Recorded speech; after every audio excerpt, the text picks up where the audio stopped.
once again very warm welcome to our channel. This is Barkha ma'am, your AppTech Guru. So my dear class 10th students, by 100% success in board series में आज discuss करने वाले हैं हम class 10th AI artificial intelligence book code 417 का unit number 2। जी हाँ, advance concepts of modelling in AI। AI के जो एडवांस कॉन्सेप्ट्स हैं, कोई भी AI मॉडल बनाते हो तो वो किन कॉन्सेप्ट्स पर बेस्ड होता है, कौन कौन सी मेन टर्मिनोलॉजीज है AI की, वो सब आज के सेशन में डिस्कस करने वाले हैं। इनसे रिलेटेड यदि कोई क्वेश्चन एग्जाम में आता है, कोई टॉपिक एग्जाम में आता है तो वो इस वीडियो से बाहर का नहीं होगा। तो आज का वीडियो बहुत इंपॉर्टेंट होने वाला है, स्टार्ट से लेकर एंड तक जरूर देखना। इतिहास गवाह है इस बात का कि यदि लेकर आना चाहते हो 100 में से 100 पूरे मार्क्स, जैसे कि लास्ट ईयर स्टूडेंट लेकर आए हैं, इस साल भी हमें मिलकर वही इतिहास रचना है। 27 फरवरी 2026 को होने वाला आपका बोर्ड एग्जाम, जिसमें IT AI CA जो भी सब्जेक्ट्स आपने ऑप्ट किए हुए हो सभी में आप 100 आउट ऑफ 100 मार्क्स लेकर आ सकते हो। और इसी बात को ध्यान में रखकर यूनिट वाइज सारे वीडियो लेक्चर्स आपकी बरखा मैम आपको प्रोवाइड कर रही है। यदि अभी तक भी चैनल को सब्सक्राइब नहीं किया, वीडियो को लाइक नहीं किया, then what is you waiting for, क्योंकि आगे बहुत सारे अमेजिंग सेशंस और अमेजिंग सरप्राइजेस है जो आपका इंतजार कर रहे हैं। तो इसे अच्छी बात से शुरुआत करते हैं आज के धमाकेदार सेशन की। अभी देखो, प्रीवियस यूनिट यदि देखना चाहते हो, जो कि बच्चे पहली बार देख रहे होंगे, तो बेटा डिस्क्रिप्शन में प्लेलिस्ट का लिंक अवेलेबल है, जहां से जाकर आप यूनिट 1 वो भी कंप्लीट इन 1 वीडियो देख सकते हो, जिसमें AI बेसिक्स हमने पढ़ा था, AI कहां-कहां यूज हो रहा है, application areas and as well as ethics and base of AI, everything we discussed. और इस यूनिट में अब हम एडवांस जो कॉन्सेप्ट्स है AI के वो डिस्कस करेंगे। अभी AI कहां यूज नहीं हो रहा है ये बोलिए मैम? हर जगह तो AI यूज होता है, चाहे मैं बात करूं एजुकेशन सिस्टम की, या मैं बात करूं एंटरटेनमेंट की, या फिर बिजनेस की, किसी भी फील्ड में आप देखो AI यूज होता है। चाहे फिर हम गूगल एलेक्सा सिरी की बात करें, चैट जीपीटी की बात करें, या फिर व्हाटएवर AI गैजेट और व्हाटएवर AI एप्लीकेशन जिसकी मदद से आप अपने काम को आसान कर रहे हो, घर बैठे ट्रांजैक्शंस कर पा रहे हो, है ना, वो वहां भी आप रिकमेंडेशन सिस्टम्स का यूज कर सकते हो। ठीक है, नेचुरल लैंग्वेज प्रोसेसिंग जैसी टर्मिनोलॉजीज हैं। तो सुंदर पिचाई ने, जिनकी फोटो आप यहां पे देख रहे हो, उन्होंने एक बहुत बढ़िया बात कही है, AI is probably the most important thing humanity has ever worked on. I think of it is something more profound than electricity और फायर। देखो आप, उन्होंने ये बात कह दी है यहाँ पे कि जैसे इलेक्ट्रिसिटी और फायर स्प्रेड होती है, उससे भी ज्यादा स्पीड से आजकल हम AI टर्मिनोलॉजीज का यूज कर रहे हैं। आखिर ये AI जो हम सुनते रहते हैं, ये किस टर्मिनोलॉजी पर बेस्ड है? इसके मेजर डोमेन्स क्या है? हर मशीन कैसे ह्यूमंस की तरह बिहेव कर पा रही है? जैसे ह्यूमंस डिसीजन लेते हैं, तो वैसे ह्यूमंस की तरह मशीन डिसीजन लेती कैसे है? इसके पीछे कौन सी टेक्निक काम करती है, वो सब इस चैप्टर में छुपा हुआ है। तो again I am repeating, start से लेकर एंड तक जरूर देखना, जिसमें सबसे पहले हम बात करेंगे AI टर्मिनोलॉजी की, जो कि बेस्ड है मशीन लर्निंग पर। जी हाँ, जैसे एक छोटे से बच्चे को आप सिखाते हो ना, क्या गुड मैनर्स होता है, क्या बैड मैनर्स होता है, किस तरीके से बिहेव करना होता है, कैसे एक बच्चे में आप नॉलेज को डेवलप करते हो। फॉर एग्जाम्पल मैं आप ही की बात करूं, जब आप नर्सरी में KG में थे तो आपके पास कितना नॉलेज था? एक बेसिक लेवल से आपने अपने नॉलेज की शुरुआत की थी, और आज क्लास 10th में आ चुके हो, आपके पास भर के नॉलेज है। अंडरस्टूड? तो ये नॉलेज का डेवलपमेंट आपके इंटेलिजेंस को कैसे डेवलप कर रहा है, धीरे धीरे धीरे धीरे, बिल्कुल वैसे ही हम एक मशीन में भी इंटेलिजेंस को डेवलप करते हैं, वो भी एक टेक्निक के थ्रू, जिसे हम कहते हैं machine learning. Okay, so artificial intelligence focused on developing machines to behave intelligently like humans. AI aims to stimulate human reasoning, learning, problem solving and decision making process. AI का main जो role है, main जो target है, वो यही है कि जो मशीन है वो ह्यूमंस की तरह सोचे, ह्यूमंस की तरह बिहेव करे, ह्यूमंस की तरह प्रॉब्लम्स को सॉल्व करके डिसीजन ले, जो भी रिलेटेड डिसीजन है। Okay, so AI can be found in various applications. हर जगह हम AI का यूज देख रहे हैं, like virtual assistants, Google Alexa Siri, recommendation systems, like आप नेटफ्लिक्स यूज करते हो, आप इंस्टाग्राम रील्स वगैरह स्क्रॉल करते हो, तो जिससे रिलेटेड देखते हो वही सारे रिकमेंडेशंस आपको शो होने लगते हैं। जो मूवी आपको अच्छी लगती है, उस मूवी के रिकमेंडेशंस आपको देखने को मिलते हैं। वही सेल्फ ड्राइविंग कार, टेस्ला वगैरह का नाम आपने सुना होगा, आजकल तो बहुत सारे ऑटोनोमस व्हीकल्स बन चुके हैं। Okay, so these are the examples of AI जो हम प्रीवियस चैप्टर में पढ़ चुके हैं। But what is the major applications या what are the major concepts जो कि यहां हमें यूज करना है? That is machine learning.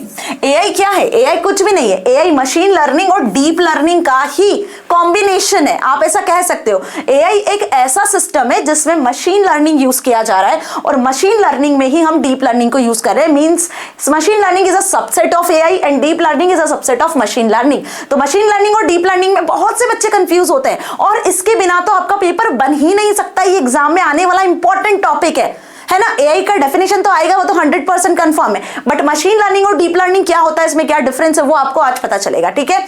सो अगर मैं बात करूं एआई की, तो is a system performing task requires human intelligence. और अगर हम मशीन लर्निंग की बात करें तो मशीन लर्निंग कोई सिस्टम नहीं है, ये एल्गोरिदम्स होती है, ये वो ट्रेनिंग टेक्निक्स होती है जिसमें हम मशीन को सिखाते हैं, ठीक है। किस बेसिस पर? डेटा के बेसिस पर। जी हाँ, पूरा खेल एआई में डेटा का ही होता है।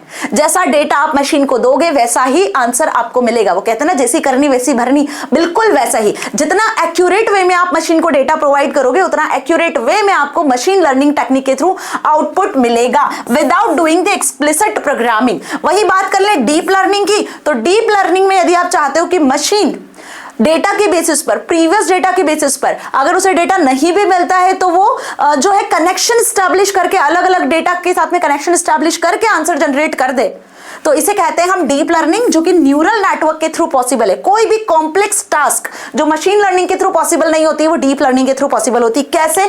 आज के सेशन में डिटेल में समझेंगे, ठीक है। तो सबसे पहले समझ लेते हैं हम एआई टेक्सोनॉमी में। अगर एआई टेक्सोनॉमी आपसे पूछ लिया गया तो यहाँ पे आपको एआई के मेजर कॉन्सेप्ट्स के बारे में बताना है, जैसे कि मशीन लर्निंग हो गया, डीप लर्निंग हो गया। अभी आगे हम मशीन लर्निंग एल्गोरिदम्स के बारे में पढ़ेंगे। वो एल्गोरिदम्स को आप डिफाइन कर सकते हो, like supervised learning, unsupervised learning, reinforcement learning, rule based learning, है ना, लर्निंग बेस्ड अप्रोच। सारी मेथड्स को आज डिटेल में बताऊंगी और इनके क्वेश्चन 110% पेपर में आते ही आते हैं, ठीक है। अब आप चाहते हो कि पेपर में कोई भी ऐसा टॉपिक ना हो जो आपने ना पढ़ा हो, तो बेटा वीडियो को ध्यान से देख लेना, क्योंकि हर क्वेश्चन, हर टॉपिक आपका यहीं से पूछा जाएगा, क्योंकि मैं डिटेल में आपको सारी चीजें समझा रही हूं। ओके जी, चलिए मशीन लर्निंग की बात करें। अगर डेफिनेशन आ गई मशीन लर्निंग की, तो यही लिखकर आना, it is a subset of AI that focuses on the development of algorithms and models that allows computers to learn from data, improve their performance without explicit programming. ये जो मैंने यहाँ पे मार्क किया है ना, दिस इज वेरी इंपॉर्टेंट, कि यहाँ पे हम मशीन को डेटा के थ्रू लर्न करने के लिए जो टेक्निक्स प्रोवाइड करते हैं with the help of algorithms, जिससे मशीन अपनी परफॉर्मेंस को इंप्रूव करता है विदाउट एक्सप्लिसिट प्रोग्रामिंग। कोई एक्सप्लिसिट प्रोग्रामिंग नहीं करनी होती है, और वास्ट अमाउंट ऑफ डेटा के बेसिस पर डिसीजन लेने की कोशिश करता है, पैटर्न्स मैच करता है, एज वेल एज प्रिडिक्शंस बनाती है मशीन। यहाँ पर प्रिडिक्ट करती है, कोई भी आउटपुट प्रिडिक्ट कर सकती है डेटा के बेसिस पर। ओके, तो ML is used in applications like email spam filters, fraud detection systems, personalised products, recommendation based on user behaviour. आप जो देखते हो ना, फ्रॉड डिटेक्शन, ऑटोमेटिकली कैसे कोई भी फ्रॉड डिटेक्ट हो सकता है। आप देखते हो आपका ईमेल होता है, ईमेल में भी आपने देखा होगा, बेस्ट एग्जांपल है मशीन लर्निंग का। ईमेल खोलते हो तो क्या दिखता है आपको? टॉप लेफ्ट साइड पे आपको सारे टैब्स दिख जाते हैं। स्पैम फोल्डर होता है, इनबॉक्स होता है, ड्राफ्ट होता है, जंक मेल्स का फोल्डर एक होता है, आउटबॉक्स होता है। तो उसमें क्या होता है, आप देखते हो ना, जितने भी मेल्स हैं आपके डिस्ट्रीब्यूट हो जाते हैं। कोई एडवर्टीजमेंट मेल होता है तो स्पैम फोल्डर में चला जाता है, कोई इंपॉर्टेंट मेल होता है तो इनबॉक्स में आ जाता है।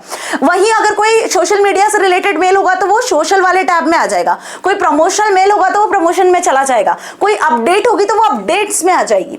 ये सब अपने आप कैसे होता है? कोई पर्सन तो करता नहीं है। तो यहाँ पे बेटा जी वही यूज होता है जो मैंने आपको बताया, मशीन लर्निंग। यहाँ पे जो ईमेल है उसमें एक ऐसा सिस्टम लगाया गया है एआई इनेबल्ड, जो कि मैसेजेस को फिल्टर करता है और उसके बेसिस पे फिर अलग अलग टैब्स में स्टोर करता है, ठीक है। तो इसी को हम कहते हैं मशीन लर्निंग, है ना। और इसके बहुत सारे एग्जांपल्स है जो मैंने आपको अभी बताए, जैसे कि गूगल, एलेक्सा, सिरी, चैट जीपीटी और आपका मेटा एआई, और जितनी भी एआई इनेबल्ड एप्लीकेशंस आप आज यूज कर रहे हो, ठीक है। Now what is deep learning? सबसे मेजर क्वेश्चन जिसमें डाउट होता है कि डीप लर्निंग क्या हुआ। ये मशीन लर्निंग का एक सब फील्ड है जो मशीन लर्निंग के थ्रू पॉसिबल नहीं है। देखो, मशीन लर्निंग में तो हम इनपुट आउटपुट सब दे देते हैं, मशीन को बता देते हैं कि कोई यूजर ऐसा इनपुट देगा तो उसको ऐसा आउटपुट देना है।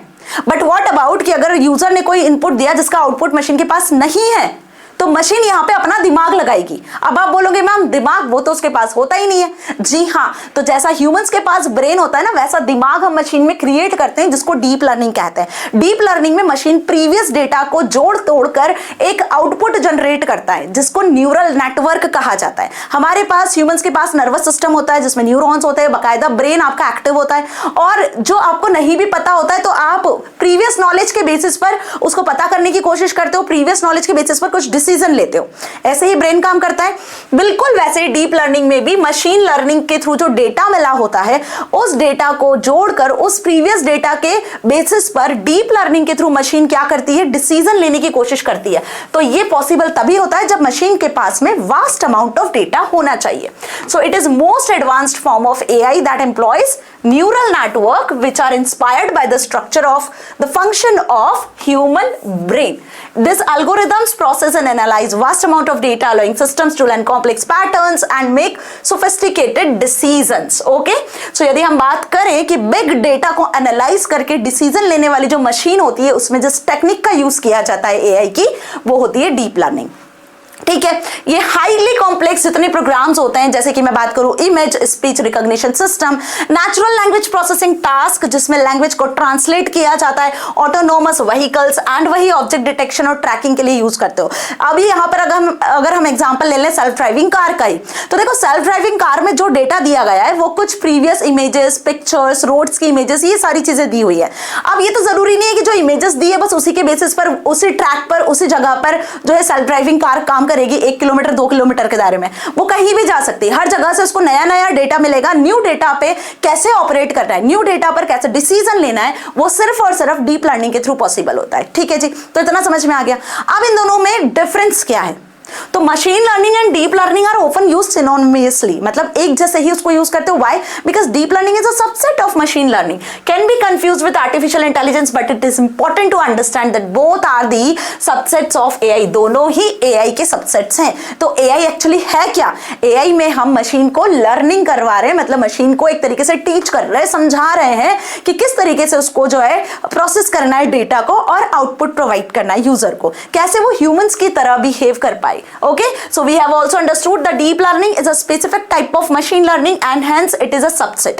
It utilizes deep neural network is also applied to more complex tasks. So while ML has numerous applications ranging from spam detection to recommendation system, it is worth noting that not all ML algorithms fall under the category of DL. Only a few machine learning algorithms can be labelled as DL. तो सारी machine learning technique को आप deep learning नहीं कहोगे. कुछ जैसे कि self driving car हो गया, आपका रिकमेंडेशन सिस्टम्स हो गए, या हम बात करें यहाँ पर कुछ स्पैम डिटेक्शन जो टेक्निक्स होती हैं, यहाँ पर डीप लर्निंग का यूज किया जा रहा है. हर मशीन लर्निंग टेक्निक्स में डीप लर्निंग हो ये जरूरी नहीं होता है ना. कुछ छोटे मोटे एआई मॉडल्स भी होते हैं जो नॉर्मल मशीन लर्निंग, थोड़ा सा उसको मशीन को ट्रेन कर दिया और वो आउटपुट जनरेट कर देंगे. Understood this thing? तो ये बात समझ में आ गई. फॉर एग्जाम्पल जैसे मैं बात करूं यहाँ पर ट्रैफिक लाइट्स की, अभी ट्रैफिक लाइट्स रेड, ग्रीन और येलो होती है. आपने एक सॉफ्टवेयर मॉडल बना दिया जिसमें आपने सिर्फ ट्रैफिक लाइट्स के सिग्नल्स के थ्रू मशीन को ट्रेन कर दिया. अब रेड लाइट होगी तो वो मशीन ये बता देगी कि भाई रेड लाइट पे क्या करना है, ग्रीन लाइट पे क्या करना है, येलो पे क्या करना है. तो यहाँ पे आपने इनपुट आउटपुट सब मशीन को दे दिए. अब यहाँ कोई डेटा या जनरेट नहीं हो रहा है, या नए उसको जो है डेटा नहीं मिल रहा है, ना कोई नया एटमॉस्फेयर मिल रहा है. Understood this thing? ये फिक्स्ड है. तो this is normal machine learning. Okay, लेकिन वही कोई ऐसा मॉडल जिसको हर टाइम नया डेटा मिलता है और नए डेटा के बेसिस पर, प्रीवियस एक्सपीरियंस के बेसिस पर उनको कनेक्ट करके न्यू आउटपुट जनरेट करना होता है, then where we use the deep learning. जैसे सेल्फ ड्राइविंग कार का बेस्ट एग्जांपल है.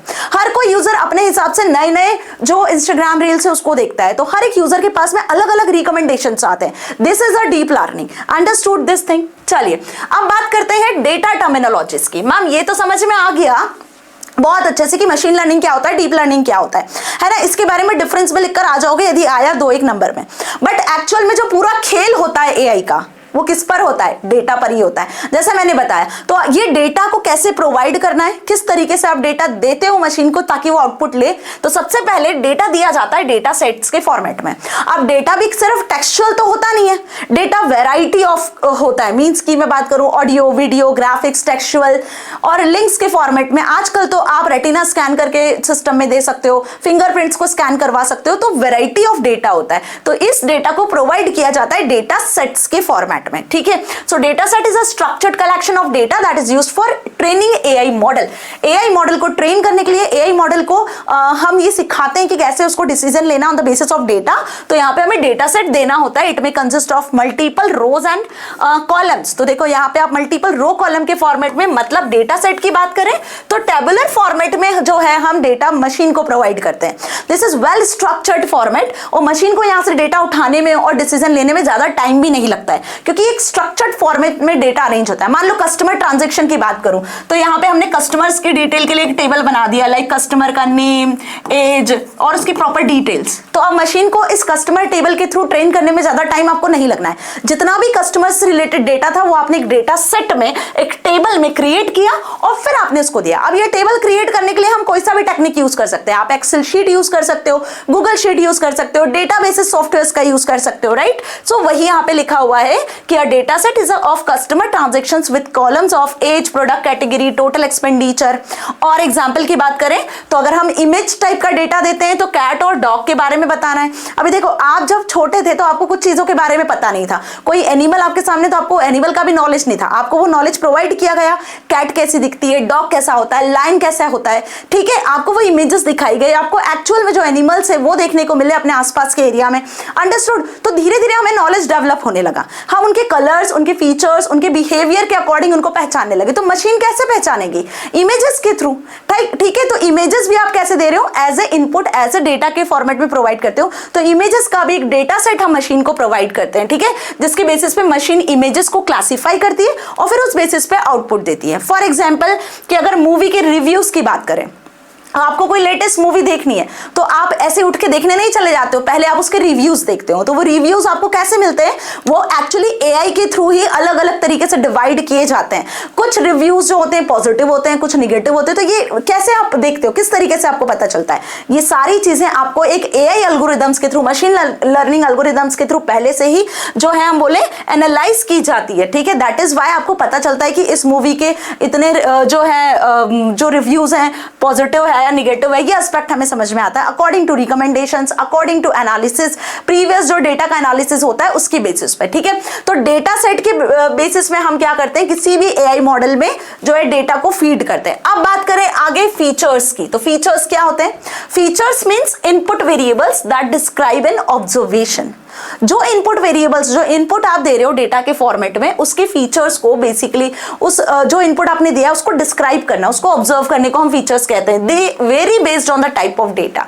अलग अलग टाइप के डेटा के अलग अलग फीचर्स होते हैं, ठीक है, ये ध्यान रखना। In a data science based on machine learning projects like house price prediction model, features could include values in tabular data, square footage, number of rooms and location. देखो, जैसे यहाँ पे एक एग्जांपल लिया मैंने कि हाउस प्राइस प्रेडिक्शन मॉडल, एक ऐसा आपको एआई मॉडल बनाना है जो हाउस की प्राइस को प्रिडिक्ट करेगा। तो अब यहाँ पे आपका जो एआई मॉडल है उसमें जो डेटा आप दोगे उसके फीचर्स अलग हो गए। उसमें आप टेबुलर फॉर्मेट में डेटा दोगे, ऑब्वियस स्क्वायर रूट फुटेज दोगे आप, नंबर ऑफ रूम्स कितने, किस लोकेशन पर है, इसी के बेसिस पे हाउस का प्राइसिंग प्रेडिक्शन मॉडल आप डिफाइन कर पाओगे, राइट। तो यहाँ पे ध्यान रखना है कि फीचर टाइप टेबुलर हो सकता है, कोई इमेज टाइप का भी फीचर। अब जैसे मैंने अभी बताया आपको कि डेटा का एक तो डेटा सेट होता है जिसमें कलेक्टिवली हम डेटा देते हैं। अब वो डेटा के फीचर्स पे भी डिपेंड करता है कि इमेज टाइप का डेटा है, टेबुलर टाइप का डेटा किस टाइप का है। तो डेटा के फीचर को डिफाइन यहां पे किया जा रहा है, ठीक है। Pixel, colour, histogram, edge detection, these are the examples of image के। अगर टेक्स्ट के देखें तो word count, sentimental score, word embeddings, these are the examples of text. Understood this thing? Now features in computer vision based projects can pixel values, color histograms, है ना, वही देखो यही सारी लाइन यहाँ पे लिखी हुई है। अगर हम टेब्यूलर डेटा के फीचर की बात करें तो ये होगा, और अगर हम इमेजेस के डेटा के फीचर की बात करें तो उसमें कलर्स, एजेस, इमेज का क्या बैकग्राउंड है, कितने पिक्सल्स में है, वो उस टाइप का डेटा होगा। नाउ अगर नेचुरल लैंग्वेज प्रोसेसिंग की बात करें तो यहाँ पे जो वर्ड है उसकी क्या फ्रीक्वेंसी है, सेंटेंस का लेंथ कितना है, क्या कीवर्ड्स आपने यूज किए हुए हैं, है ना, और उसका क्या मीनिंग है, टेक्स्ट का क्या मीनिंग है, वो सब नेचुरल लैंग्वेज प्रोसेसिंग टाइप के डेटा में होता है जो आप वर्ड्स में टेक्सचुअल फॉर्मेट में डेटा देते हो। तो डेटा के फीचर्स कैसे भी हो सकते हैं, टेबुलर फॉर्मेट में हो सकता है, इमेज के फॉर्मेट में हो सकता है, और वो डेटा के क्या प्रॉपर्टीज है उसको फीचर कहते हैं। समझ में आया? अब बढ़ते हैं आगे, third that is label. Okay, labels क्या होते हैं? लेबल्स बेसिकली आप आउटपुट जब प्रोवाइड कर रहे होते हो ना उस पे लगाया। जैसे फॉर एग्जांपल की मैं बात करूं, मशीन को सिखाना है हमें कि बेसिक शेप्स क्या होते हैं, समझ में आ गया? तो आपने कुछ शेप्स जो है एंटर कर दिए मशीन में। अब आप मशीन को बता रहे हो यहाँ पे लेबल लगा के कि भाई ये ट्राइंगल है, ये सर्कल है और ये स्क्वायर है। आपने इस तरीके से लेबल लगा के मशीन को समझा दिया। तो यहाँ पे आपने ये इनपुट्स भी दिए हैं और लेबल के फॉर्मेट में मशीन को आप आउटपुट भी दे रहे हो। बात समझ में आ गई? तो जहां इनपुट और आउटपुट आप दोनों ही चीजें दे पा रहे हो, तो ये लेबल टाइप का जो है डेटा सेट होता है या डेटा वैल्यूज होती हैं, जो बेसिकली मशीन प्रिडिक्ट करती है, मशीन को प्रिडिक्शन में हेल्प करते हैं। ठीक है, तो जो लेबल्स टाइप वैल्यूज होती हैं, ये मशीन के प्रिडिक्शन में हेल्प करने के लिए यूज की जाती है। They also very depending on the application and input data. अब ये भी जैसा आप इनपुट दोगे वैसे आप लेबल्स प्रोवाइड करोगे, तो these are the also different. ये तो मैंने एक छोटा सा एग्जाम्पल लेके आपको बताया हुआ है। जैसे for example in a spam detection system labels would be spam and not spam, while in cat versus dog classifier labels would be cat और dog। जैसे कि फॉर एग्जांपल मैं बात करूं यहां पर कि स्पैम डिटेक्शन वाले में आपने क्या बताया, जो मेल आया उस मेल पे एक लेबल के साथ में आपने आइडेंटिफाई किया कि वो मेल स्पैम मेल में जाना चाहिए या नॉट स्पैम मेल में जाना चाहिए, तो आपका वो इनबॉक्स में चला जाएगा या वो स्पैम में चला जाएगा। तो लेबल्स के बेसिस पे डिसाइड हुआ। वहीं बात करें कैट और डॉग, आप कैसे बता रहे हो, कैट के नीचे आपने कैट का लेबल लगा दिया है और डॉग के नीचे आपने डॉग का लेबल लगा के मशीन को प्रोवाइड कर दिया। अब अगली बार जब मशीन डिटेक्ट करेगी तो उस लेबल के बेसिस पर जो है प्रिडिक्शन करेगी। So these are the labels and targets. तो मशीन में जो डेटा को ऑपरेट करने की, डेटा को सीखने, डेटा के बेसिस पर डिसीजन लेने की जो प्रोसेस होती है, उसमें बेसिकली 3 चीजें होती है। पहला होता है डेटा सेट जो आप देते हो, उस डेटा सेट में जो भी डेटा दे रहे हो उसका फीचर, और साथ में यदि कोई लेबल प्रोवाइड कर रहे हो जो कि आउटपुट से रिलेटेड होता है वो लेबल। ठीक है, तो ये 3 चीजें हैं जो इंपॉर्टेंट है। अब अगर हम लेबल की बात करें तो आप टेबुलर डेटा देते हो तो उसमें ईमेल हो सकता है जिसमें स्पैम और नॉट स्पैम का आपने लेबल लगा दिया। कुछ इमेजेस टाइप का डेटा देते हो तो उसमें पिक्सल, एजेस, कलर डिस्ट्रीब्यूशन है ना, सपोज कैट और डॉग वाला एग्जांपल जो भी मैंने बताया। कोई टेक्स्ट टाइप का यदि आप डेटा देते हो तो वहां पे वर्ड्स, पंक्चुएशन, सेंटीमीटर स्कोर, ऐसे कुछ फीचर्स हो सकते हैं जिसमें पॉजिटिव और निगेटिव 2 जो है लेबल्स आपके हो सकते हैं। ठीक है, इतना समझ में आया? अब fourth, labelled and unlabelled data. ये क्या होता है मैम, ये ध्यान से समझना। लेबल्ड डेटा जिस पे आप लेबल प्रोवाइड करते हो, जो आउटपुट में प्रिडिक्शन में हेल्प करता है। कुछ ऐसा भी डेटा होता है जो अनलेबल्ड होता है, मशीन उसको सिर्फ समझ सकती है, वो भी प्रीवियस डेटा के बेसिस पर, अपने एक्सपीरियंस के बेसिस पर। तो अगर हम लेबल्ड डेटा की बात करें, it consist of input examples that are tagged with the correct output label. मतलब जो इनपुट आप दे रहे हो उसके साथ में आप लेबल लगा के दे रहे हो, है ना, जो आउटपुट प्रिडिक्ट करने में आसानी होगी। तो इसको हम कहते हैं सुपरवाइज्ड लर्निंग, जिसमें हम मशीन को पहले ही सब सुपरवाइज कर देते हैं कि अगर ऐसा कुछ इनपुट आएगा तो ये इस नाम से जाना जाता है और इसको आप इस तरीके से प्रिडिक्ट कर सकते हो। ठीक है, so where AI learns by mapping inputs to known outputs. यहाँ पे जो आपने इमेज दी है उसके लेबल के साथ में वो मैप होता है। फॉर एग्जाम्पल अगर हम बात करें यहाँ पे, तो वही देखो, टेबुलर डेटा में आपका एज और सिम्टम्स आ जाएंगे। कोई भी डिसीज का नाम, डिसीज को आप कैसे कर पा रहे हो, आपने लेबल लगा दिया डिसीज का नाम, उसके एज और उसके सिम्टम्स के साथ में आपने उसको रिलेट कर दिया। ठीक है, अगर इमेज की बात करें तो कैट और डॉग की इमेज है, ये लेबल लगाया आपने कैट और डॉग, और उसके पिक्सल साइज और उसके कलर्स के बेसिस पर आप इसको मैप कर रहे हो। वही सेम चीज टेक्स्ट में वर्ड और लेंथ, और उसको आप पॉजिटिव और निगेटिव फीडबैक के साथ में आप उसको जो है मैप कर पा रहे हो। सो this is what about labelled. अब यदि अनलेबल्ड की बात करें तो समझ में आ रहा है ना, unlabelled consist of input examples without pre defined label.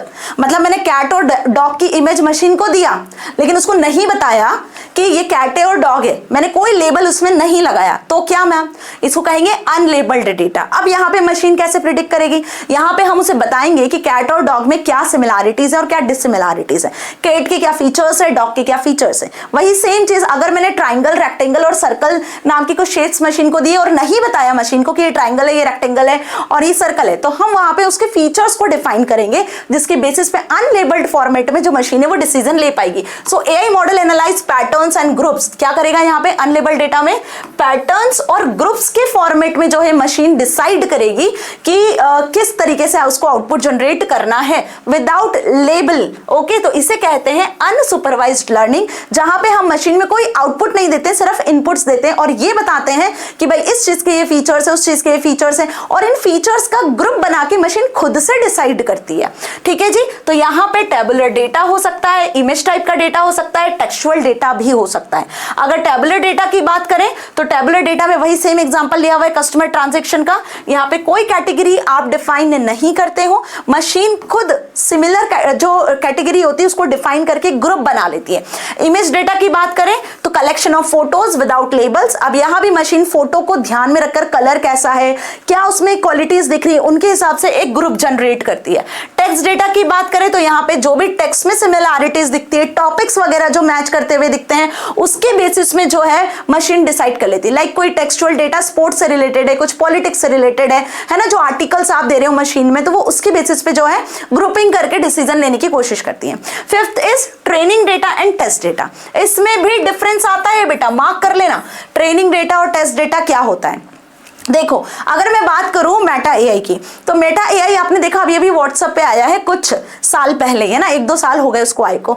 लेकिन इससे पहले जब ये मेटा एआई का यूज शुरू हुआ, उससे पहले उस पर्टिकुलर सॉफ्टवेयर को टेस्ट किया गया था। उस पर्टिकुलर सॉफ्टवेयर में कुछ डमी डेटा इंसर्ट किया गया था, जिसके बेसिस पर उसको टेस्ट कर सके कि यस, है ना, ये सही से काम कर रहा है कि नहीं। फिर बीटा वर्जन पर उसकी टेस्टिंग हुई थी, फिर उसको पब्लिकली लॉन्च किया गया। तो कोई भी एआई मॉडल डायरेक्ट कभी भी लॉन्च नहीं होता है, उसको पहले अलग अलग डेटा देकर ट्रेन किया जाता है, जिसको ट्रेनिंग डेटा कहते हैं। अब वो ट्रेनिंग डेटा देने के बाद में कुछ ऐसा डेटा होता है जिससे उसको टेस्ट किया जाता है। तो ट्रेनिंग करने के लिए तो हमें उसे भर भर के डेटा देना होगा, तभी मशीन जो है काम कर पाएगी, तभी आप उसको चेक कर पाओगे। लेकिन चेक करने के लिए हम लिमिटेड डेटा से भी चेक कर सकते हैं, right. So these are the derived form of data set by dividing into 2 parts. Usually जो ट्रेनिंग डेटा सेट होता है वो 70 से 80% होता है मेन डेटा सेट का, और जो टेस्टिंग डेटा होता है, जो बचा हुआ होता है, 20 to 30% होता है। अगर इसमें डिफरेंस आता है तो यही लिखकर आपको आना है। Training data is used to teach the AI model. AI model को सिखाने के लिए ट्रेनिंग डेटा का यूज किया जाता है। वही टेस्ट डेटा की बात करें तो it is used to evaluate the AI model how it is work, उसका परफॉर्मेंस लेवल क्या है और वो किस तरीके से सही काम कर रहा है या नहीं, जैसा हम चाहते थे वैसा मॉडल बना है या नहीं। तो बेसिकली यहाँ पर उसको टेस्ट किया जाता है, और वो जो डेटा दिया जाता है वो मशीन ने पहले नहीं देखा होता, दैट इज अनसीन डेटा पर मशीन का परफॉर्मेंस हम चेक कर रहे होते हैं। बात समझ में आ गई। तो what is training data and testing data, difference आया तो लिखकर आओगे, ये आता है एग्जाम में। अब इसका एग्जांपल समझो। For example, in a handwriting recognition AI model, 80% of digit images are used for training. एक हैंडराइटिंग रिकॉग्निशन मॉडल है जो हैंडराइटिंग को रिकॉग्नाइज करेगा।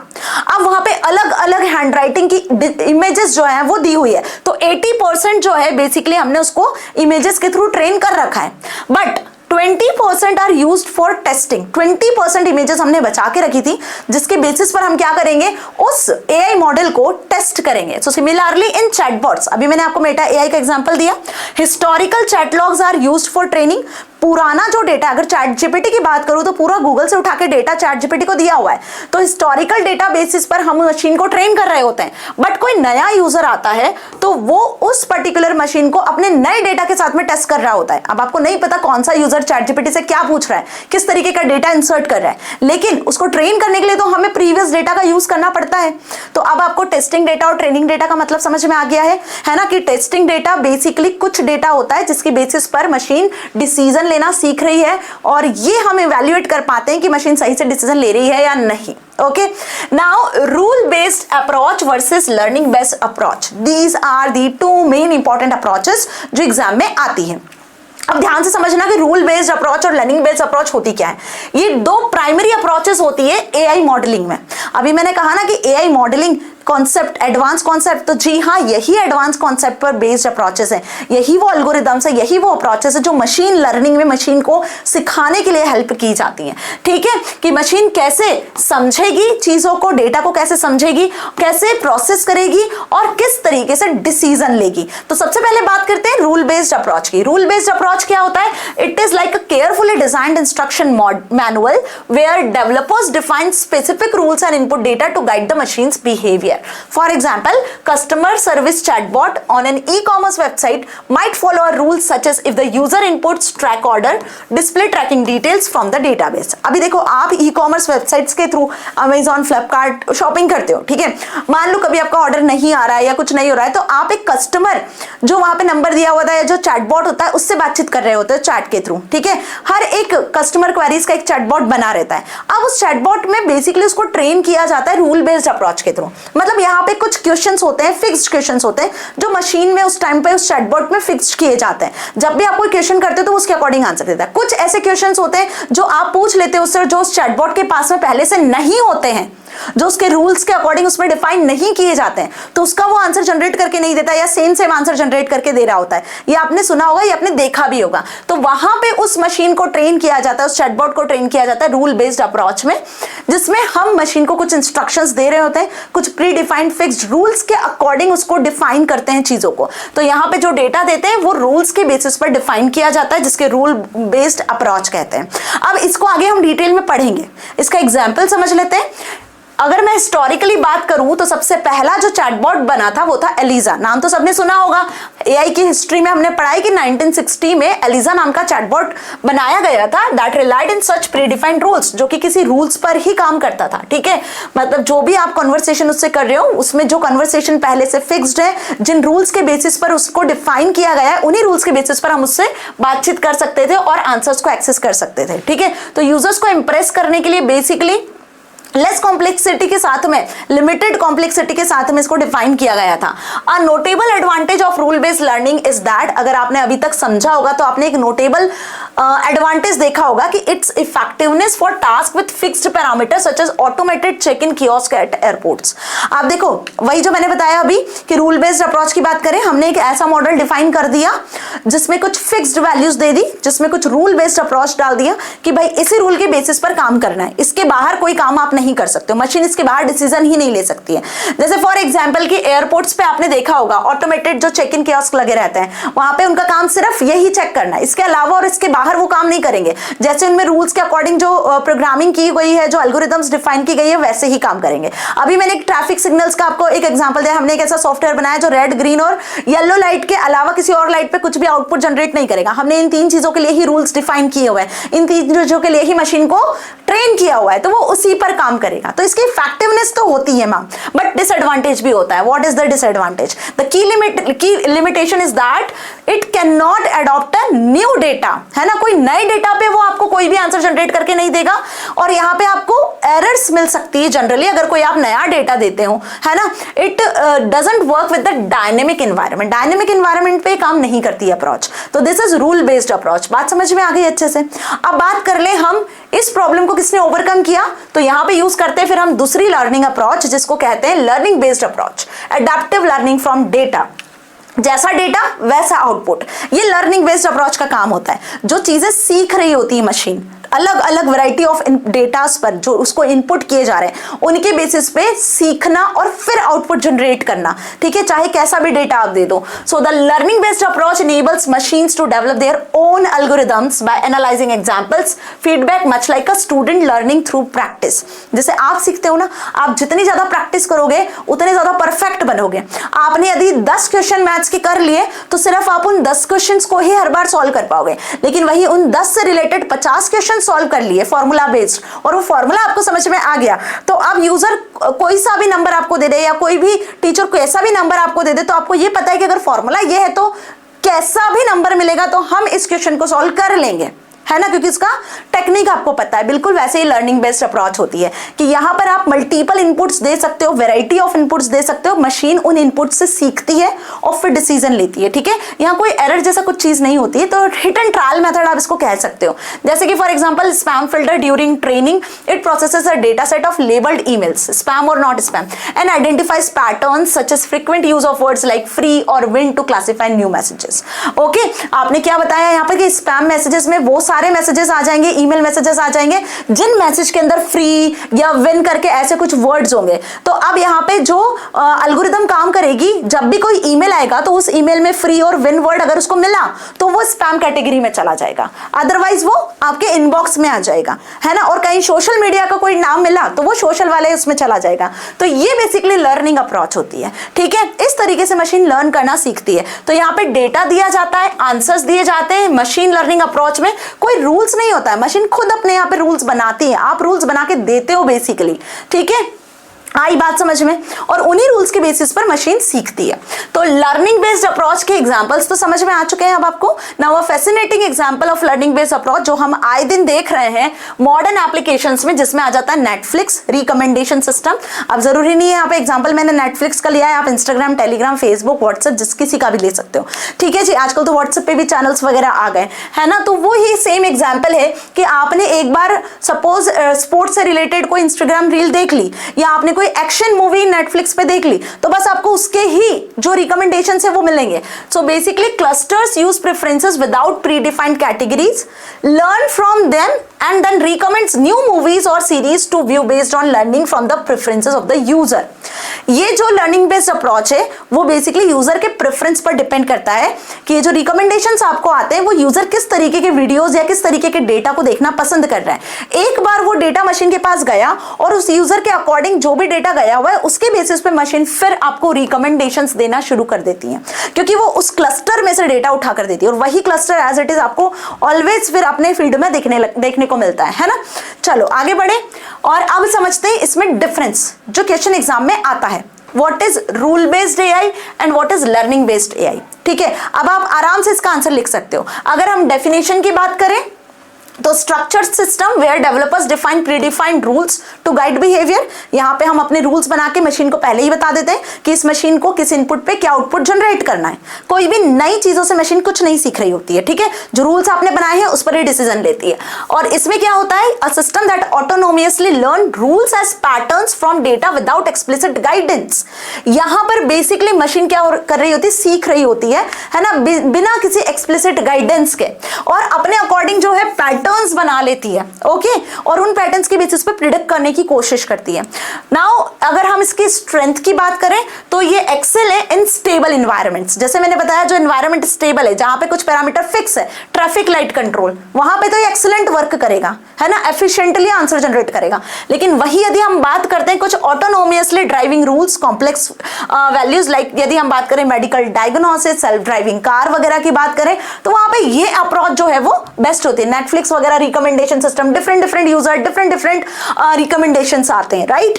अब रूल बेस्ड अप्रोच में थर्ड होता है प्रोसेस। ये कैसे प्रोसेस करता है, it requires developers to write each instructions to following a manual. और यहां पर ये कैसे काम करता है, analyze vast data sets to identify underlying patterns, mirroring student solving a puzzle from clues, okay. तो बेसिकली यहां पर प्रोसेसिंग का टेक्निक अलग होता है, यहां प्रोसेसिंग का टेक्निक बेस्ड होता है, ओके। अडैप्टेबिलिटी की बात करें तो स्ट्रगल्स विद अनप्रिडिक्टेबिलिटी। यहां मशीन कुछ प्रिडिक्ट नहीं करती है, जो आपने इनपुट दिया है, जो आपने आउटपुट दिया है, उसी के बेसिस पर मशीन आउटपुट देती है। यहाँ कोई प्रिडिक्शंस नहीं होते, लेकिन यहां पर मशीन डायनेमिक एनवायरनमेंट में काम करती है, यहां स्टैटिक एनवायरनमेंट में काम होता है। उस डायनेमिक एनवायरनमेंट में जो अलग अलग वैरायटी ऑफ डेटा इनपुट होता है ना, उसके बेसिस पर डिसीजन लेने की कोशिश करती है, ठीक है। अगर एग्जाम्पल की बात करें तो एलिजा जो चैटबॉट है वो बेसिकली इसी का एग्जाम्पल है, किसका, आपका रूल बेस्ड का। और यदि हम बात करें IBM वाटसन मास्टर्ड जियोपार्डी इन 2011 में जो बेसिकली बनाया गया था, ये जो है ये आपका लर्निंग बेस्ड अप्रोच पे काम करता है, जहां पे मशीन में अलग अलग इनपुट्स के बेसिस पर, अलग अलग डेटा के बेसिस पर उसकी पोटेंशियल को चेक किया गया, ठीक है। अब सिग्निफिकेंस की बात कर ले तो it provides reliability in structured settings such as automatic banking process. अभी ऑटोमेटिक बैंकिंग प्रोसेस में भी क्या है, सारी चीजें फिक्स्ड कर दी गई है पहले से, और उन फिक्स्ड चीजों के बेसिस पर अब बैंकिंग में तो आप बैंकिंग का ही काम करोगे, चाहे आप विड्रॉल करो, डिपॉजिट करो, पॉलिसीज चेक करो। इसके अलावा तो आप कोई शॉपिंग वॉपिंग तो नहीं करोगे, आप कोई म्यूजिक या मूवीज तो देखोगे नहीं, तो फिक्स्ड चीज वहां पर डिफाइन की गई है। तो basically rule based approach is good one. लेकिन अगर हम बात करें लर्निंग की, तो यहाँ पे drives innovations in unpredictable fields shaping technologies like autonomous vehicles, वही self driving car and all, ये आपके एग्जांपल्स हो जाएंगे लर्निंग के, Google, Alexa, Siri and all, ठीक है। चलिए समझ में आ गया, डिफरेंस लिखकर आ जाओगे यदि एग्जाम में आएगा तो। अब बढ़ते हैं आगे, traditional versus machine learning algorithm. अब एआई नई चीज है, एक्चुअली ये नई नहीं है, ये है पुरानी ही, बट आजकल ये बूम पर है क्योंकि नए नए गैजेट्स, नई नई चीजें, everything is based on AI. तो अगर हम ट्रेडिशनल अप्रोच की बात करें और अभी जो लर्निंग मशीन लर्निंग एल्गोरिदम्स है उनकी बात करें तो इसमें क्या डिफरेंस है, क्योंकि क्वेश्चन तो ये भी एग्जाम में आता है मैम। तो अगर हम ट्रेडिशनल एल्गोरिदम्स की बात करें, जब कंप्यूटर्स इनेबल हुए थे तो कंप्यूटर्स में एल्गोरिदम्स ही होती है ना बेसिकली। तो ट्रेडिशनल अगर एल्गोरिदम की बात करें तो यहाँ पे जो प्रॉब्लम्स को सॉल्व करने का वे होता था वो होता था स्टेप बाय स्टेप इंस्ट्रक्शंस को सॉल्व करना। किसी भी प्रॉब्लम को सॉल्व करने के लिए स्टेप बाय स्टेप जो है प्रोसेस किया जाता था। It takes in some input process and produce some output. जो भी आप डेटा इनपुट देते थे वो डेटा प्रोसेस होता था एंड आफ्टर प्रोसेसिंग आपको डिजायर्ड रिजल्ट मिलता था। ये टेक्निक जो है ट्रेडिशनल एल्गोरिदम्स में यूज होती आ रही है। जो एल्गोरिदम बोलते हैं उसका मतलब यही होता है step by step execution of any problem, any program. We can say it is algorithm. The set of instruction for processing input data is usually a set of mathematical equations हो सकती है, कोई logical transactions हो सकते हैं that the behavior and output of traditional algorithms are predictable as they rely on the explicit rules during the processing step. तो इतना समझ में आया। अब ये समझ लो जो लाइन यहाँ लिखी हुई है इस एग्जाम्पल से और क्लियर होगी। मैंने क्या बताया कि पुरानी जो मेथड होती थी ट्रेडिशनल एल्गोरिदम, वहां हम कुछ वैल्यूज को इनपुट करते थे, वो इनपुट मशीन में जाकर जो है प्रोसेस होती थी। अब जो लॉजिक्स आप लगा रहे हो, कोई इक्वेशन सॉल्व कर रहे हो, सपोज आपने 2+3 दे दिया मशीन में, तो वो लॉजिकली ALU यूनिट होती है, वो प्रोसेस करती है 2+3 और 5 आपको एज ए आउटपुट मिल जाता है। तो ये बेसिकली प्रोग्रामिंग के कॉन्सेप्ट में हम समझ सकते हैं कि ट्रेडिशनल मेथड होती है। तो इसमें आपको डेटा देना होता है जो कि raw facts and figures unorganised way में होता है ना, मीनिंगलेस होता है। और वही डेटा जब एनालाइज होता है, प्रोसेस होता है, तो इंफॉर्मेशन में कन्वर्ट हो जाता है जो मीनिंगफुल बन जाता है और जिसकी बेसिस पे यूजर्स डिसीजन ले सकते हैं, जो हमारी प्रॉब्लम्स को सॉल्व करता है, जो एनालाइजिंग इंटरप्रिटेशन में हेल्प करता है। दैट इज इंफॉर्मेशन, है ना, जिस इंफॉर्मेशन को आप एज ए नॉलेज एक्सेप्ट करते हो, एज ए इंटेलिजेंट अप्लाई करते हो। ओके, अब एग्जाम्पल की बात करें तो हमने एक ऐसा प्रोग्राम बना दिया जो C++, जावा की अगर मैं बात करूं, पुरानी जो लैंग्वेजेस हैं, आजकल तो बहुत लेटेस्ट लैंग्वेजेस आ चुकी है मैम, है ना। तो उसमें क्या होता था, हम इस तरीके से डेटा इनपुट करते हैं। सपोज ये प्रोग्राम आपको बनाना है, तो इस प्रोग्राम को बनाने के लिए आपने फ़ारेनहाइट और सेल्सियस की वैल्यू दे दी, और सेल्सियस की जो वैल्यू दोगी ये मैथमेटिकल कैलकुलेशन परफॉर्म होगी और आउटपुट आपका फ़ारेनहाइट में आ जाएगा। इसके लिए एल्गोरिदम लिखना है, तो yes we design that algorithm, ये हमने एल्गोरिदम में डिजाइन कर दी। सिंपल सा प्रोग्राम, सिंपल सी एल्गोरिदम हमने लिख दी स्टेप बाय स्टेप, किस तरीके से कैलकुलेशन होगा और आंसर जनरेट होगा। But this is not in machine learning, this is not in AI। Concept यही होता है, लेकिन इसको यूज करने का तरीका मशीन लर्निंग में बदल जाता है। तो मशीन लर्निंग में क्या होता है, जो एडवांस मशीन लर्निंग एल्गोरिदम्स आजकल जो यूज हो रही है, ट्रेडिशनल एल्गोरिदम की तरह नहीं हो रही है, वो है आपका सबसेट ऑफ आर्टिफिशियल इंटेलिजेंस, जिसमें आप एल्गोरिदम्स का यूज कर रहे हो एज वेल एज आप स्टैटिस्टिकल मॉडल्स का यूज कर रहे हो। यहां आप खुद ही इनपुट देते हो, यहां आप खुद ही आउटपुट भी देते हो। एज ए इनपुट हम आउटपुट भी दे रहे होते हैं मशीन को, क्योंकि हम यहां मशीन से आउटपुट जब चाहेंगे जब मशीन के पास में सारी चीजें होगी। अदरवाइज मशीन क्या करेगा, अदरवाइज मशीन आपके इनपुट के बेसिस पे कुछ भी आउटपुट देगा। तो यहां मशीन को खुद सिखा रहे होते हैं, ठीक है। पैटर्न्स के हिसाब से मशीन जो है, कंप्यूटर्स जो है सीखते हैं, प्रिडिक्शंस करते हैं और इसके बेसिस पे जो है डिसीजन लेने की कोशिश करते हैं विदाउट एक्सप्लिसिटली प्रोग्राम्ड, बिना एक्सप्लिसिटली प्रोग्राम किए, ठीक है। So instead of relying on explicit rules, algorithms are designed to learn from data and iteratively improve their performance over time. So this is machine learning, जहां आप machine को inputs भी दे रहे हो, जहां आप मशीन को आउटपुट्स भी दे रहे हो। आप बता रहे हो मशीन को कि भाई ये ट्राइंगल का शेप है, जो हम ट्राइंगल इंसर्ट कर रहे हैं, लेबल लगा के बता रहे हो कि ये ट्राइंगल है। अगली बार यूजर कोई सा भी डायग्राम देगा और उनमें से अगर ट्राइंगल पहचानना होगा तो मशीन पहचान के बताएगी, क्योंकि उसके पास में वो सारी चीजें हैं, वो प्रीवियसली डेटा आपने दिया हुआ है अपनी मशीन लर्निंग एल्गोरिदम्स का यूज करके। Understand this thing. तो कितने टाइप की मशीन लर्निंग टेक्निक होती है, मार्क कर लो। This is again very important, that is supervise learning, unsupervise learning और रेनफोर्समेंट लर्निंग। 3 टाइप की मशीन लर्निंग होती है, ठीक है। अगर मैं सुपरवाइज लर्निंग की बात करूं तो सुपरवाइज लर्निंग में हम क्या करते हैं, यहाँ पर लेबल्ड डेटा मशीन को दे देते हैं, which consist of input output pairs, जिसमें इनपुट और आउटपुट दोनों आप देते हो एज अ पेयर फॉर्मेट, जो मैंने अभी आपको बताया है ना, कि यहाँ पे हमने ट्राइंगल बता दिया और बता दिया कि एक ट्राइंगल शेप है। कैट बताया तो कैट का भी लेबल लगा के बता दिया कि कैट की इमेज है। मेरी बात समझ में आई? तो this is input output pairs, जहां पे हम लेबल डेटा के फॉर्मेट में मशीन को ट्रेन कर रहे होते हैं। अभी वही फ़ारेनहाइट और सेल्सियस का एग्जाम्पल यदि मैं लूं तो मशीन यहाँ पर ट्रेनिंग फेज और प्रिडिक्शन फेज दोनों के बेसिस पे काम करती है सुपरवाइज लर्निंग में, ठीक है। पहले हम डेटा देकर उसको ट्रेन कर रहे होते हैं, फिर हम उसको टेस्ट करते हैं कि मशीन प्रिडिक्ट कर पा रही है या नहीं। तो ट्रेनिंग फेज और प्रिडिक्शन फेज, दो फेजेस सुपरवाइज लर्निंग में होते हैं। For example look it here, ठीक है। यहां पे आपने सपोज सेंटीग्रेड की वैल्यू दे दी और आपने मशीन को यह भी बताया कि फ़ारेनहाइट कैसे कैलकुलेट होता है, पूरा फॉर्मूला भी दे दिया और सारी चीज दे दी, है ना, बकायदा लेबल लगा के। अब मशीन क्या कर पा रही है ट्रेनिंग फेज में, ट्रेनिंग फेज में आपने मशीन को ट्रेन किया, यहां मशीन प्रोसेस करेगी, उस फॉर्मूले को मशीन प्रोसेस कर रही है, ठीक है। अगर अब हम प्रिडिक्शन फेज पे आए तो अब आप मशीन को ये बता रहे हो, नई सेंटीग्रेड की नई वैल्यू दे रहे हो और नए डेटा पर अब ये मशीन जो है ऑपरेट कर पा रही है या नहीं। तो नए डेटा पे जब मशीन सही आउटपुट आपका प्रिडिक्ट करके दे रही है, मींस कि ये एक ट्रेनिंग फेज था जिसमें हमने कुछ फिक्स डेटा से मशीन को ट्रेन किया था, फिर नए डेटा के बेसिस पर, इनपुट आउटपुट डेटा के बेसिस पर जो है मशीन आपको प्रिडिक्ट करके आउटपुट जनरेट करके दे रही है। This is supervised learning, okay. अब इस सुपरवाइज्ड लर्निंग को अगर फर्दर डिवाइड करें, ये जो मैंने आपको बताया ना कि आप मशीन को दे रहे हो डेटा, मशीन उससे ट्रेन हो रही है और फिर आपको आउटपुट जनरेट कर रही है, ये होता कैसे है? With the help of regression and classification. तो यहाँ पे जो सुपरवाइज लर्निंग है वो दो टेक्निक पर बेस्ड है। सुपरवाइज लर्निंग को आप दो मेन कैटेगरीज में डिवाइड कर सकते हो, रिग्रेशन एंड क्लासिफिकेशन पर। अब रिग्रेशन और क्लासिफिकेशन को डिटेल में समझेंगे, ठीक है। बस फिलहाल अभी इतना समझ लो कि रिग्रेशन और क्लासिफिकेशन होता क्या है। तो रिग्रेशन वो सारे बोल सकते हैं हम कि उन प्रॉब्लम्स को सॉल्व करने में हेल्प करता है जो न्यूमेरिक वैल्यू से रिलेटेड होती है, ठीक है। The model learns to predict a numeric value based on input data. जितनी भी न्यूमेरिक वैल्यूज आप मशीन को प्रोवाइड कर रहे हो उस पर जो कोई डिसीजन लेना है या कुछ प्रिडिक्ट करना है तो रिग्रेशन का यूज करते हैं। जैसे फॉर एग्जांपल कि predicting house prices based on features such as number of bedrooms, area and location. अब आपको हाउस का प्राइस प्रिडिक्ट करना है, एक ऐसा मॉडल बनाना है जो हाउस का प्राइस प्रिडिक्ट कर ले।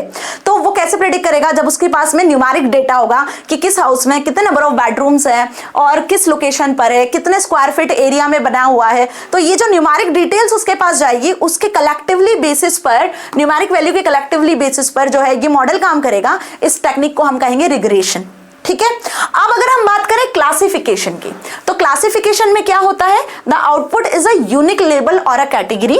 The model learns to classify input data into one several predefined category.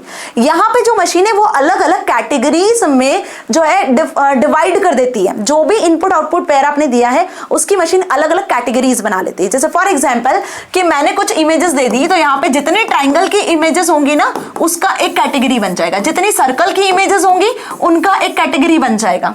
तो यहां पे मशीन ने क्या करा? सिमिलर शेप्स के कैटेगरीज डिफाइन कर दिया, इसको क्लासिफाई कर दिया।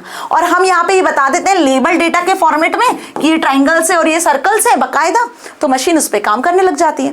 जैसे फॉर एग्जांपल कि मैंने बताया अगर किसी ईमेल में क्या वर्ड आता है, अगर किसी ईमेल में आता है फ्री या विन, इस तरीके के कोई वर्ड आ जाते हैं तो ये मशीन को हमने प्रिडिक्ट करके बताया हुआ है, तो वो मेल आपके क्या होंगे? स्पैम कैटेगरी में चले जाएंगे। तो यहाँ पे आपने क्या किया? यहाँ पे आप क्लासिफाई कर रहे हो बकायदा। सो this is an example of which type of technique, that is classification. Okay, बात समझ में आ गई? एग्जाम्पल देख लो भाई, वही सेम एग्जाम्पल यहाँ भी दिया हुआ है कि for example non spam mails और स्पैम मेल्स के लिए ये हमने लेबल बनाए हुए, समझ में आ रही है? ये येलो कलर के लेबल्स जो हमने बनाए ये नॉन स्पैम मेल्स में आ जाएंगे, स्पैम मेल्स में आ जाएंगे। अब यहाँ पे देखो क्या दिया हुआ है, मशीन जो है वो इन दोनों के बेसिस पर ही डिटेक्ट करेगी कि जो ईमेल आया हुआ है इसको स्पैम फोल्डर में पुट करना है या नॉन स्पैम फोल्डर, मतलब कि इनबॉक्स में पुट करना है। तो यहाँ पे जो आपने डेटा दिया है मशीन अभी एल्गोरिदम फिट करके जो है इसको जनरेट कर रही है। अब जब कोई अननोन ईमेल आता है मशीन के पास में तो मशीन इसको कैसे डिटेक्ट करेगी? तो यहाँ पे जो आपने लेबल बनाए हुए थे लाइक स्पैम मेल और नॉन स्पैम मेल्स के लिए जो लेबल बनाए हुए थे, अब इस मेल के अंदर वो चेक किया जाएगा कि क्या वो उस कैटेगरी के अंडर है। अगर वो उस कैटेगरी के अंडर होगा तो फिर मशीन उसको उन दोनों क्लासिफिकेशन में से जो भी सुटेबल क्लासिफिकेशन होगा उसके अकॉर्डिंग इंसर्ट कर देगा, ठीक है। तो यहाँ पे हमने क्या किया, इसको दो कैटेगरी में, दो पर्टिकुलर टाइप में डिफाइन कर दिया। This is known as classification. Now what is unsupervised learning? Ma'am supervise learning तो अच्छे से समझ में आ गया, that is regression and classification, जिसको अभी हम एक मॉडल के फॉर्मेट में समझेंगे, है ना। तो सेशन लेंदी है बट जाना नहीं है कहीं। और अनसुपरवाइज लर्निंग की बात करें तो इसमें क्या होता है, तो यहाँ तो कोई लेबल होते ही नहीं है। जैसे मैंने बताया कि विदाउट एनी लेबल जो मशीन है डिसीजन लेना शुरू करती है ना। तो यहाँ पे विदाउट लेबल फिर कैसे आइडेंटिफाई करेंगे पैटर्न्स को? तो यहाँ पे मशीन ना पैटर्न्स बनाती है, फीचर्स, और जो भी आप दे रहे हो ना डेटा उसके फीचर्स को रिकॉग्नाइज करती है और खुद से अलग अलग उसको कैटेगराइज करना स्टार्ट कर देती है और उसके बेसिस पर फिर जो है डिसीजन लेना शुरू करती है। तो अब अगर यहां पर हम बात करें तो सबसे पहली स्टेप होती है अनसुपरवाइज्ड लर्निंग में डेटा को एनालाइज करना on the basis of there characteristics. जो भी डेटा इनपुट हुआ उसके कैरेक्टरिस्टिक्स के हिसाब से उसको एनालाइज करना। ठीक है, अगर हम बात करें सेकंड स्टेप की तो यहां पे डेटा एनालाइज हो जाता है एक बार उसके कैरेक्टरिस्टिक्स के बेसिस पर उसको एनालाइज कर लिया। एनालाइज करने के बाद में observing distinctive characteristics found in data items. अब आप सपोज कि मान लो मैंने जो है एआई मॉडल वहां पे कैट का इमेज दिया, फिर मैंने डॉग का इमेज दिया, फिर मैंने एलिफेंट का इमेज दिया। ये तीन अलग अलग इमेज मैंने मशीन को प्रोवाइड किए, एआई मॉडल को प्रोवाइड किए। अब ये जो एआई मॉडल है मैंने यहाँ पर इसमें कोई लेबल नहीं लगाया है, सिर्फ इमेजेस दी है। मशीन को नहीं पता कि ये कैट है, ये डॉग है, एलिफेंट है, तो मशीन कैसे प्रिडिक्ट करेगी? इनके फीचर्स के बेसिस पर, इनको सेपरेट रखेगी। ठीक है, फिर ऑब्जर्व करेगी कि इनमें क्या फीचर्स है। सपोज एलिफेंट की बात करें तो बिग इन साइज होता है ना। कैट और डॉग की बात करें तो इनके साइज के बेसिस पर, इनके कलर्स के बेसिस पर इनको डिवाइड करना स्टार्ट कर देगी। Now discovering hidden structures and grouping based on observation 2। Observation 2 में जो भी हिडन स्ट्रक्चर होगा, है ना, जो पैटर्न मशीन ने मैच किया होगा उस पैटर्न के हिसाब से इनको क्लासिफाई करना शुरू कर देगी। ठीक है, so once the model has been trained it can be used to group new unseen data points and underlying relationship in the data. This is known as clustering.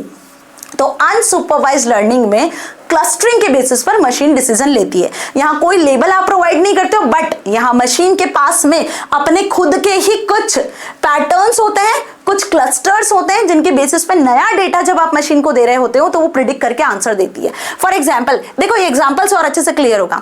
यहां पर ये सारे फूड आइटम्स दिख रहे हैं, कॉमन फूड आइटम्स। अब आपको तो दिख रहे हैं, मशीन कैसे पहचानेगी इनको कि कौन सा फूड आइटम क्या है? तो यहाँ पे आप देखो जितने भी फूड आइटम्स दिख रहे हैं इनमें जो इंग्रेडिएंट्स यूज हुए हैं, मशीन इन इंग्रेडिएंट्स के बेसिस पर क्या करना शुरू करेगी? डिसीजन लेना शुरू करेगी।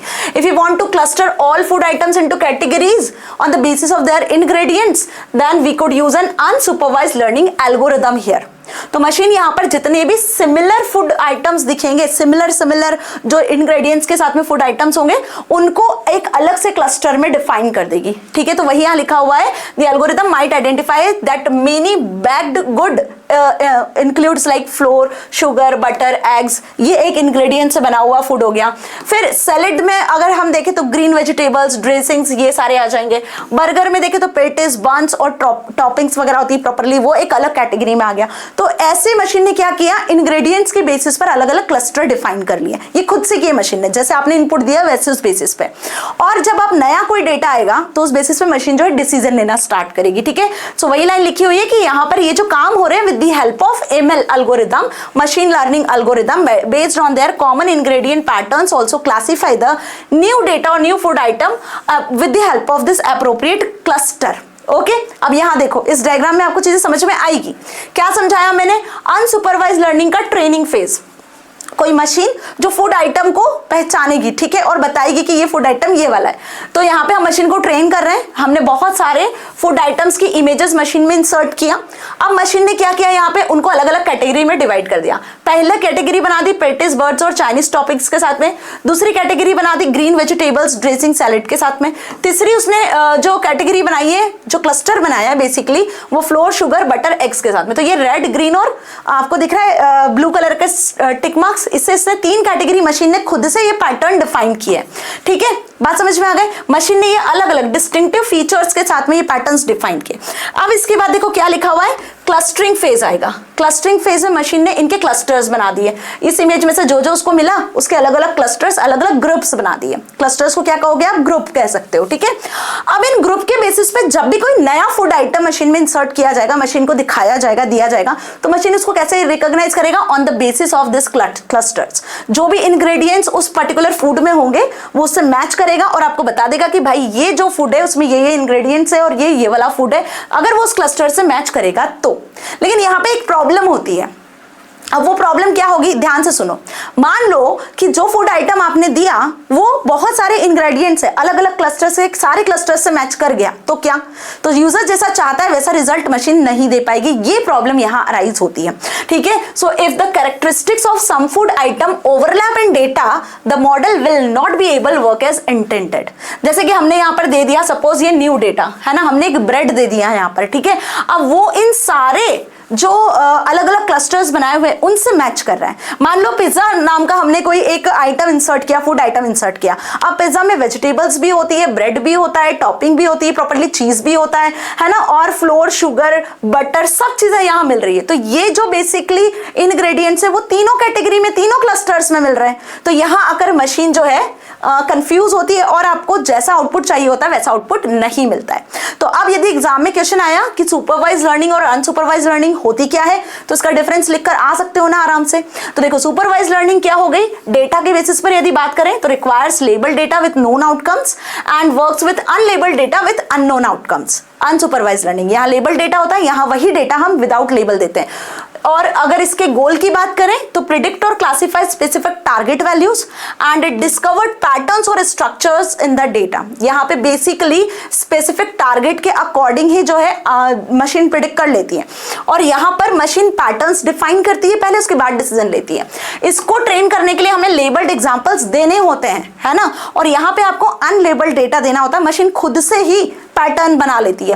फीडबैक की बात करें तो it receives explicit feedback on the predictions, और अगर यहां बात करें तो कोई भी एक्सप्लिसिट फीडबैक अवेलेबल नहीं होता है। ठीक है, आ गई बात समझ में अच्छे से यहां तक। सो this is about the supervised and unsupervised learning.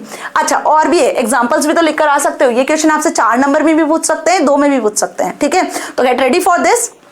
4 difference भी लिखोगे, 2 भी लिखोगे तो भी सफिशिएंट होगा, तो इसलिए डिफरेंस अच्छे से कर लेना। ठीक है, अब यदि हम यूज केसेस की बात कर लें तो सुपरवाइज लर्निंग में आपके जो एग्जांपल्स हैं वो email spam filtering, diagnose diseases, ये सारे हो सकते हैं। अनसुपरवाइज लर्निंग की बात करें तो कस्टमर सेगमेंटेशन, इमेज क्लस्टरिंग, ये आ सकते हैं।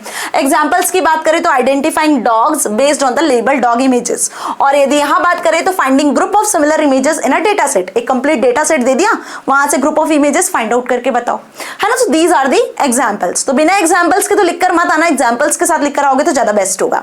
ओके जी, चलो बढ़ते हैं आगे, रेनफोर्समेंट लर्निंग पे आते हैं। तो 2 टाइप की लर्निंग तो हमने डिटेल में समझ लिया। कौन सी लर्निंग है वो, सुपरवाइज्ड और अनसुपरवाइज्ड। और इसके पहले कौन सी 2 लर्निंग पढ़ी हमने, रूल बेस्ड अप्रोच और लर्निंग बेस्ड अप्रोच। ध्यान से समझना, इनके क्वेश्चन एग्जाम में आते ही आते हैं, 100% आते हैं। अब रेनफोर्समेंट लर्निंग इन दोनों लर्निंग से अलग होती है मैम। सुपरवाइज समझ में आ गया, अनसुपरवाइज भी आ गया। सुपरवाइज में तो इनपुट आउटपुट सब दे देते हैं, अनसुपरवाइज में सिर्फ इनपुट देते हैं, मशीन खुद से आउटपुट जनरेट करने की कोशिश करती है, प्रेडिक्शंस करती है। ठीक है, रेनफोर्समेंट लर्निंग में क्या होता है, जब सुपरवाइज अनसुपरवाइज लर्निंग से जो डेटा ट्रेन किया जा रहा है, there is another category of machine learning which learns by experience. यहां मशीन एक्सपीरियंस से सीखती है। मान लो कि आपने जो डेटा सुपरवाइज अनसुपरवाइज लर्निंग के थ्रू दिया है मशीन में, अब मशीन के पास में उससे रिलेटेड कोई भी वैल्यू नहीं है ना, तो मशीन कोई भी आउटपुट जनरेट नहीं करेंगे, it will give the error. But reinforcement learning में machine hit and trial method पे काम करती है। You know about hit and trial method, है ना। जब आपको कुछ सीखना होता है तो आप भी यही करते हो ना, हिट एंड ट्रायल मेथड। मान लो कि एक नया गेम आप खेल रहे हो, अब उस नए गेम के ना रूल्स पता है ना कुछ भी पता है आपको, बस आपने गेम स्टार्ट कर लिया। अब आप उसको खेलने की कोशिश करोगे, उसको सीखने की कोशिश करोगे हिट एंड ट्रायल मेथड के थ्रू। ये की प्रेस करता हूँ, इस बटन पे प्रेस करता हूँ, ठीक है, इस ऑप्शन पे क्लिक करता हूँ, ये वाला ऑप्शन लगा के देखता हूँ, तो आपको 2 ही चीजें मिलेगी। या तो आप प्रॉपर तरीके से गेम खेल पाओगे, आपको नॉलेज बढ़ता जाएगा, या फिर जो आप काम करोगे उसका निगेटिव ही इंपैक्ट पड़ेगा, है ना, कोई भी की काम ही नहीं करेगी, तो आपको वो गेम समझ नहीं आएगा। या तो गेम समझ में आ जाएगा या तो नहीं आएगा। This is known as hit and trial method, कि हम इनपुट्स देते जाते हैं, उसके बेसिस पे मशीन डिसीजन लेना शुरू कर देती है। चाहे कैसा भी इनपुट हो, machine hit and trial method के थ्रू आउटपुट देती ही देती है। This is reinforcement learning. Reinforcement learning is defined as a unique approach to machine learning that focuses on learning from feedback, जो कि फीडबैक से सीखती है, जो एक्सपीरियंस उसको पहले हुए होते हैं ना, उससे सीखती है। Again I am taking an example. आपके स्कूल जाने के 2 रास्ते हैं, ठीक है, ये आपका स्कूल है और यहां जाने के 2 से 3 रास्ते हैं। अब आपको सिलेक्ट करना है कि आपको किस रास्ते से जाना है। तो यहाँ पे मशीन भी यही करती है, जो शॉर्टेस्ट पाथ होगा आप वही सिलेक्ट करोगे ना, जहां का रास्ता अच्छा होगा, कम ट्रैफिक होगा, शॉर्टेस्ट पाथ होगा, वही जो है पाथ आप सिलेक्ट करोगे। वैसे ही मशीन के पास में भी, अगर मशीन के पास 3 से 4 ऑप्शंस होते हैं, या मशीन को ये पता होता है कि ये यूजर ने डेटा दिया हुआ है तो इसके बेसिस पे उसे आउटपुट जनरेट करना है, तो मशीन प्रीवियस जो डेटा होता है उसको जो उसको एक्सपीरियंस होता है, जो प्रीवियस डेटा होता है, उसके बेसिस पे कनेक्ट करके रिटर्न करने की कोशिश करती है आउटपुट को। ठीक है, सो वही लाइन यहाँ पे लिखा है कि it rely on the label data set known as outputs like supervised and unsupervised learning do. ये सुपरवाइज अनसुपरवाइज लर्निंग के बेसिस पर भी काम करती है। ओके मतलब इसके पास में डेटा होना चाहिए बल्क में। Now term agent is used to emphasize the active role in program plays in the learning process. It explores the environment, takes actions and learns from the outcomes to improve the decision making and actions over time. तो इस learning में basically एक agent नाम की term use होती है। ये agent होते क्या है, ये एक तरीके का एक प्रोग्राम ही होता है जो बेसिकली क्या करता है, जिस टाइम पे मशीन सीख रही होती है वहां पे एक्टिव रोल प्ले करता है। ठीक है, प्रीवियस डेटा को मैच करना, प्रिडिक्शंस लेना, डिसीजन बनाना, उसमें हेल्प कर रहा होता है। जो लर्निंग इन्वायरमेंट है जहां पे मशीन डिसीजन लेने की कोशिश कर रही है उसको प्रोसेस करना। ठीक है जी, आ गई बात समझ में? इसके एग्जाम्पल से समझे तो और अच्छे से क्लियर होगा। अगर मैं रेनफोर्समेंट लर्निंग की बात करूं तो it works on the trial and error method. जैसे कि वही सेम एग्जांपल अभी मैंने आपको दिया कि यदि आप कोई नया वीडियो गेम खेलते हो या नया कोई गेम प्ले कर रहे होते हो जिसके रूल्स आपको नहीं पता है ना, तो आप यहाँ पे ट्राई करोगे अलग अलग एक्शंस के through, like jumping, running, collecting items, observe करोगे कि अब क्या हो रहा है। अगर आपने ये की प्रेस किया, आपका जो पर्टिकुलरली गेम में चलने वाला कार्टून ऑब्जेक्ट है वो जंप कर रहा है तो क्या हो रहा है, रन कर रहा है तो क्या हो रहा है। तो आप इस तरीके से सीख रहे हो ना चीजों को, और उसके बेसिस पर आप ये देख पा रहे हो कि आप सही तरीके से प्ले कर रहे हो या नहीं कर रहे हो। सो सिमिलरली मैनर में रेनफोर्समेंट मशीन लर्निंग में भी यही होता है। ठीक है, आप जो भी डेटा देते हो ना उस डेटा के बेसिस पे मशीन ट्राई करती है ताकि आपको जो है रिजल्ट मिल सके। But sometimes it's good and sometimes it is not good. तो यहां पे मशीन को पता चलता है कि अगर उसने ये आउटपुट दिया तो ये सही है या नहीं है, यूजर के फीडबैक के बेसिस पर। बात समझ में आई? जैसे चैट जीपीटी की बात करूं, चैट जीपीटी से आप कुछ भी पूछते हो, अगर आपको सेटिस्फाइबल लगता है तो आपको आंसर करेक्ट मिल जाता है ना, और नहीं लगता है तो वो नीचे आपको बकायदा क्वेश्चन में भी पूछता है कि do you really want to this, या इसके बारे में आपको और ये सारी चीजें भी चाहिए। तो this is what, this is based on reinforcement learning. Okay, so the program learns from this rewards and penalties over the time, it gets better at playing the game और सॉल्विंग द प्रॉब्लम। ठीक है जी, आ गई बात समझ में यहां तक? Now so इसी के साथ में ये धमाकेदार सेशन यहीं खत्म करती हूँ एंड होपफुली आपको ये होल यूनिट अच्छे से समझ में आ चुका है कि एक्चुअल में जो मशीन लर्निंग टेक्निक्स होती है, एल्गोरिदम्स होती है, वो 2 पार्ट्स में डिवाइडेड है।